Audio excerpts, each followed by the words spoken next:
하기를 원합니다. 자기의 필요에 의하여 신앙을 갖고 교회를 선택하며 어디에도 매이지 않고 원하는 대로 교회 생활하기를 바라는 마음들이 없지 않습니다. 그러나 현실을 돌아보면 어떻습니까? 특별히 교사를 하려면 많은 어려움이 기다리고 있기도 합니다. 이로 인하여 나름대로 갈등이 생기는 것도 사실이고, 또 마음은 원하는데 육신이 연약하여 쉬고 싶은 날도 없잖아 있을 것입니다. 저는 오늘 교사로 헌신하는 여러분들께 이것을 일컬어 거룩한 부담감이라고 말씀드립니다. 거룩한 부담감은 분명히 우리의 교회 생활에서 존재하고 있는 부분이고, 하나님의 사랑을 알아갈수록 거룩한 부담감은 생겨나고, 더 나아가 교사로서 믿음으로 해결해야 할 현실이기도 합니다. 그런데 이런 문제는 이 시대를 살아가는 우리에게만 있는 것은 아니었습니다. 아닙니다. 예수님께서도 거룩한 부담감이 있으셨습니다. 갈릴리 주변에서 사역을 하시면서 많은 병자들을 고치시는데 이로 인하여 소문이 나게 됩니다. 유대 지도자들이 가만 있지를 않습니다. 때는 아직 아닌데 쉴 새 없이 그들이 도전해 올 것이 뻔한데 소문은 끊이질 않아서 입단속을 해보지만 그게 마음대로 되질 않습니다. 매우 부담스러워 하셨습니다. 이 정도는 아무것도 아니었습니다. 예수님이 가장 힘들어 하신 것은 역시 십자가를 지실 때였습니다. 그래서 십자가를 앞에 두고 기도하셨습니다. 결국에는 이런 기도까지 하셨습니다. 할 수 있거든 이 잔을 내게서 옮겨 주십시오라고 당시의 부담감을 말해주고 계십니다. 사도 바울도 거룩한 부담감이 있었습니다. 고린도전서 9장 16절은 내가 복음을 전할지라도 자랑할 것이 없음은 내가 부득불 할 일임이라. 만일 복음을 전하지 아니하면 내게 화가 있을 것이라 말씀하고 있습니다. 이처럼 바울은 평생 거룩한 부담감을 가지고 살았기에 위대한 사도가 되었습니다.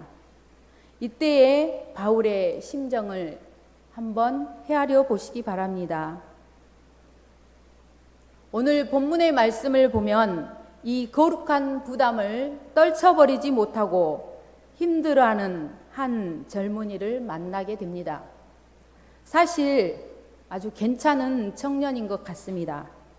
영생에 대하여 관심이 있어서 예수님을 찾아온 청년입니다. 그리고 계명을 지켜야 한다는 말씀에 인간으로서 지킬 수 있는 것은 거의 지켜온 청년입니다. 윤리적으로나 도덕적으로 별 문제가 없는 건전한 청년이었던 것입니다. 게다가 상속을 받았는지 아니면 돈을 많이 벌었는지는 모르지만 아무튼 돈이 많았습니다. 예나 지금이나 돈이 많으면 어느 정도의 지위가 보장되어 있지 않습니까? 현실적으로 이 정도의 청년이면 괜찮은 청년입니다. 이 청년이 예수님께 율법은 나름대로 다 지키며 살았는데 제게 부족한 것이 무엇입니까? 라고 물었습니다. 예수님의 대답이 내가 온전하고자 할진대 하시면서 있는 것을 팔아서 가난한 사람들에게 나누어 주고 나를 쫓으라고 하십니다. 뜻하지 않는 예수님의 말씀에 이 청년이 심히 부담스러워합니다.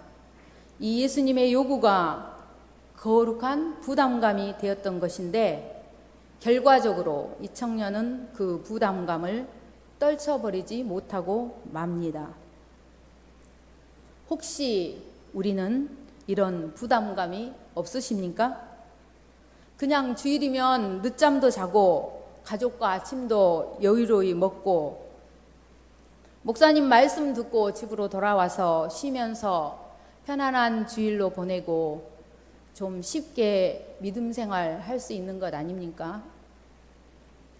어떻습니까? 하지만 주님의 일을 제대로 하려면 이 부담감이 없을 수 없다는 것입니다. 교사로 헌신하는 일만 해도 그렇습니다. 말로만 헌신되어지는 것이 아닙니다. 교사를 제대로 감당하려면 시간을 내어야 하고 훈련도 받아야 하고 또 때로는 물질로도 헌신해야 할 부분들이 많이 있습니다. 물론 성경도 보고 기도하는 생활도 있어야 하고 때로는 뼈를 깎는 아픔도 어려움도 있을 수 있습니다. 교회에서는 끊임없이 투자해야 하고 그렇다고 그 결과가 꼭 보장되어지는 것도 아닙니다. 그래도 해야만 하는 것입니다. 이 모두가 피할 수 없는 주님의 요구이기 때문입니다. 그래서 교사를 하는 일은 거룩한 부담인 것입니다. 사실 개인적인 신앙생활에서도 마찬가지입니다. 이것만 없어도 교회 다니는 게 부담이 좀 적을 텐데 하는 것들 말입니다. 예배 시간에 기도만 안 시켜도 좋겠는데 하시는 분도 계실 거고 전도만 아니어도 부담스럽지 않겠는데 하는 분도 계실 거고 식당 봉사만 아니어도 부담스러움이 없을 텐데 하는 분이 계실 거고 새벽 기도만 없어도 좋을 텐데 하는 분도 계실 것입니다. 사실 부담스러울 수 있지만 이 일들을 통해서 나를 세워가고 우리 동명의 공동체를 세워가고 더 나아가 하나님의 나라를 세워가는 일이며 하나님이 원하시는 길이며 하나님과 함께 가는 길입니다. 그래서 교사의 직분 역시도 거룩한 부담인 것이 사실입니다.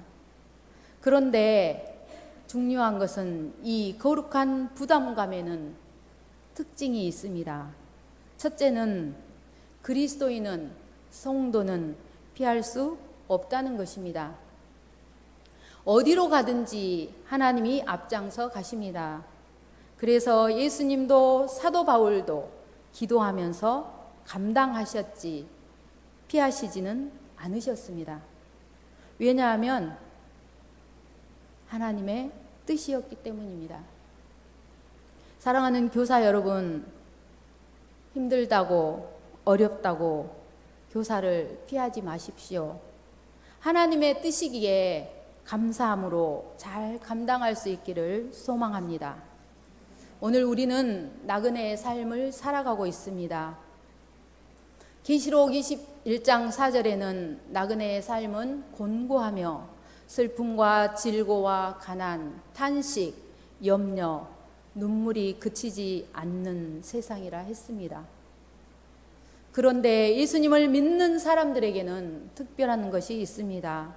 세상 사람과 사는 방법이 다릅니다. 감사할 수 없는 상황에서도 감사거리를 찾고 범사에 감사하는 삶을 살도록 노력하는 것입니다. 나 같은 죄인이, 나같이 부족한 사람이 하나님의 나라의 교사로 쓰임받을 수 있음이 얼마나 감사합니까? 둘째는 제일 자신이 없거나 또 내가 제일 사랑하는 것을 아시고 그것을 하나님이 요구하심으로 부담감으로 작용한다는 특징이 있습니다. 나에게 가장 약점일 수밖에 없는 부분을 통하여 거룩한 부담감은 작용을 하는 것입니다. 나 자신도 추스리지 못하는데 무슨 교사를 하냐고요? 나는 다른 데 관심이 많은데 왜 교사를 하냐고요? 하지만 하나님은 우리를 충성되이 여겨 감당할 수 있다고 맡기셨으니 기도하면서 감당하는 것이 우리의 자세가 아닐까요? 셋째는 믿음이 성장하면서 거룩한 부담감을 떨쳐버리게 된다는 특징이 있습니다. 피하거나 실패하면 시험이 되고 긍정적이면서 적극적으로 돌파하면 그 부담감이 오히려 우리를 자유하게 하는 특징이 있는 것입니다. 교사를 하다 보면 나도 모르는 사이에 하나님께서 기뻐하시는 믿음으로 자라 있음을 보게 될 것입니다.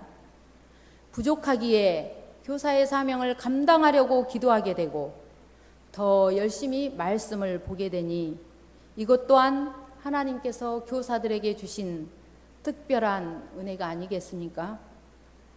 오늘 본문의 말씀으로 다시 돌아가 봅니다. 이 청년의 문제가 무엇이었습니까?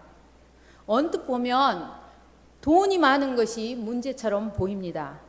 하지만 그런 문제는 아닙니다. 우리는 돈이 많아야 됩니다. 돈 많은 것이 문제가 아닙니다. 이 청년처럼 돈을 사랑하여 그 돈 다 내어놓기에는 믿음이 없는 것이 문제가 될 수 있습니다. 하지만 진짜 문제는 그것도 아닙니다. 본문 20절에서 21절을 보면 예수님의 말씀에서 그 근거를 찾을 수 있습니다. 청년이 아직도 내가 무엇이 부족하니까 라고 하자 예수님께서 내가 온전하고자 할진대 라고 말씀하십니다. 무슨 이야기입니까? 어차피 우리는 온전하지 못한 존재입니다. 하지만 이 청년은 온전한 줄 생각하고 착각하고 있었던 것입니다. 그것이 문제가 된 것입니다. 우리는 온전하지 못하기에 모든 것을 다 할 수 없습니다. 그래서 늘 부족하오니 부족합니다. 부족합니다라고 고백할 수밖에 없습니다. 연약한 믿음에게 예수님은 이길 수 없는 어떤 요구를 하시지도 않으십니다. 깨닫는 은혜가 있어지고 작은 믿음이 생기면서 우리 안에 거룩한 부담감이 생겨나는 것입니다. 이때 예수님 앞에서 우리의 태도가 중요합니다. 주여, 부족합니다. 감당할 수 있는 능력, 믿음, 지혜를 주십시오라고 있는 그대로 고백하면 되는 것입니다. 세월이 지나면 그렇게 부담스러웠던 부분들은 나도 모르게 뛰어넘고 있음을 볼 수 있을 것입니다. 교사로 헌신하라는 진정한 예수님의 요구가 부담스럽게 느껴질 때 이것이 바로 거룩한 부담감이로구나 생각하며 자신의 연약함을 예수님께 솔직히 고백하고 승리하는 교사 여러분이 되시기를 소망합니다. 우리가 잘 아는 오프라 윈프리는 자신이 쓴 이것이 사명이다라는 자서전에서 남보다 부담되는 그 어떤 것이 있다면 그것은 사명이다라고 말을 했습니다. 여러분, 교사로 헌신함이 조금은 부담스럽게 느껴지십니까? 그것은 거룩한 부담이요, 여러분에게 하나님께서 주신 사명임을 기억하시기 바랍니다. 이른 아침 9시부터 유치부, 아동부, 중고등부 교사로, 오후 1시부터는 어하나 교사로, 3시에는 청년부 교사로 섬기고 헌신하시는 그 모습들을 하나님께서는 기뻐하시고 그 수고와 헌신들을 다 아시고 기억하고 계십니다. 유치부 선생님들 직장에서 힘쓰고 애쓰고 일하며 신방하고 전도하며 설교까지 준비하여 헌신하시는 모습 하나님께서 다 아십니다. 아동부, 중고등부 선생님들 신방으로, 전도로, 찬양 준비로, 봉사로 아이들과 함께 호흡하며 하나님의 나라를 세워가시기에 애쓰시는 모습 하나님께서 다 아십니다. 이른 아침부터 각 부서 교사로 섬기시고 밥 먹자마자 바쁘게 오후 1시에 어하나로 섬기시는 어하나 선생님들, 그 열정과 헌신과 수고를 하나님께서 다 아십니다. 또 집에 가고 싶은 시간 오후 3시에 청년부를 세워가기 위해 힘쓰고 애쓰신 청년부 선생님들, 그 수고와 헌신 또한 하나님께서 기억하고 다 아십니다. 여러분의 수고와 섬김과 헌신이 하늘에서 해같이 빛날 것을 믿습니다. 우리는 예수님의 십자가 사랑으로 이 자리에 있습니다. 오늘 찬양으로 고백한 그 가사처럼 가는 길이 때로는 거칠고 험하여도 주 모습이 내 눈에 안 보이고 그 음성이 내 귀에 안 들려도 때로는 교사를 내려놓고 싶은 마음이 가득하더라도 불평하지 않고 주님의 마음을 본받아 살면서 그 거룩하심으로 우리 교회와 교회 학교와 하나님의 나라를 이루어 가시는 우리 동명의 선생님들이 다 되어지기를 소망합니다. 기도하겠습니다. 하나님 감사합니다. 우리는 우리의 아이들을 섬기기에 앞서